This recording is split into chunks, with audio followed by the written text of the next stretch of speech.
Alright, this is the first of hopefully many game development videos for Deadwinter. This one is just to kick things off. I'm Jason, the programmer for Big Raven Games, and I'm developing this game with the very talented Allison who draws the Deadwinter webcomic. This is a work in progress that we've just barely started on, so there's not much in this video and none of the art is final, but future installments will feature much more content. So if you're not familiar with Deadwinter, it's a post-apocalyptic comic centered around 4 characters who are the same characters featured in the game. You don't need prior knowledge of the comic to enjoy the game. It will stand alone from the comic. Likewise, you don't need to play the game to learn more about the story in the comic. We're modeling the game after arcade-style beat-em-ups like Ninja Turtles, X-Men, Simpsons, and more recently, Castle Crashers.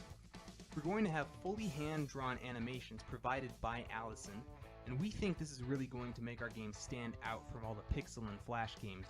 We're coding this in C++ using SFML, the simple and fast media library, with plans to release for Windows, Mac, and Linux right now. So we have 4 main characters: Alice, Lizzie, Lou, and Monday. If you're familiar with the comic, you'll probably recognize their weapons right off the bat. Lizzie will be melee heavy with her mop since she's not very proficient with her handgun, and Alice will be the opposite as a very range heavy character with her Kel-Tec Sub 2000, but not as effective with her frying pan melee. Lou will have a slight melee proficiency with his wrench over his shotgun, but range and melee will be a bit more even than what we had planned for the girls. And Monday will have a slight range proficiency with his handguns over his butterfly knife melee. So here's a basic level with our early assets. There's not much to it.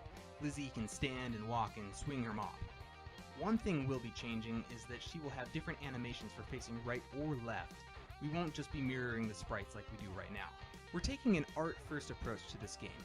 Since beat-em-up gameplay is pretty well established, the challenge is to really make our game visually stand apart from other games that play the same way. But even though we're going all in on the art, we still want the game to be challenging, and Allison and I have a few ideas for that. The levels will be randomized, but each level can generate a code, so if someone gets a good random level, they can share it with friends or try to outperform themselves, and we'll record ghost data that lets people play against previous runs in the same level.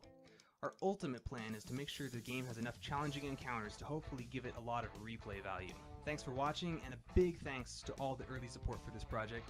We're hoping to have a demo out in the next couple of months so you'll get a taste of the gameplay and help us determine specs and compatibility.